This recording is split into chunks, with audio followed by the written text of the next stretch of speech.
After a major public outcry, BC Ferries has changed course. Starting tonight, people holding assured loading passes can turn them back in for cash. This is a complete turnaround on the policy the Ferry Court brought in that hit choppy waters in the months that followed. Stacey Ross joins us now from the newsroom with more details on this. Stacey. Thanks very much, Scott. It's a somewhat unusual one, where public protests caused a significant change, an abrupt change in BC Ferry's policy. David Hahn announcing today that those customers with expired assured loading cards are eligible for a one-time refund. Check News first brought you the story just over a year ago, and I'm a woman returning home from vacation. She presents her assured loading pass at the terminal and is denied. The card had expired 7 days earlier, and BC Ferries was keeping the $737 balance.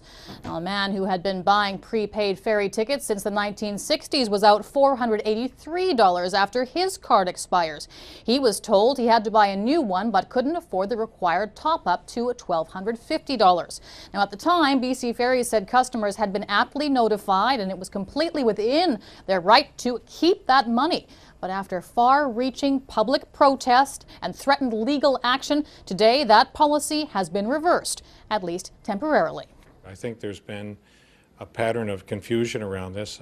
Again, we have told people from the beginning how many tickets they have and when they expire, but if people didn't understand that, we want to make sure going forward that they will. So we put in place a process for them to file claims to get a refund.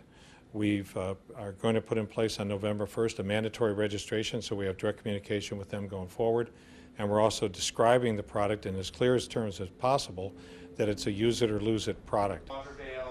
Now, Hahn says if it was up to him, there would be no assured loading prepaid option for ferry travelers, but says the refunds and changes will clean the system and set clear rules for the future. Now, if you have an expired card and want a refund, here's what you need to know. BC Ferries is offering a one-time refund for cards issued between 1984 and yesterday. Customers will have 90 days to apply for that refund. After that, they forfeit any cash remaining on those cards. You can expect refunds to take between 8 and 12 weeks to process, and you'll have to show proof of purchase, either the expired ticket or a credit card or bank statement. There are currently almost 16,000 expired assured loading cards out there worth about $1.2 million. Now, for a link to refund forms and more information about the ALT, the assured loading ticket changes, Scott, you can check out our website, checknews.ca.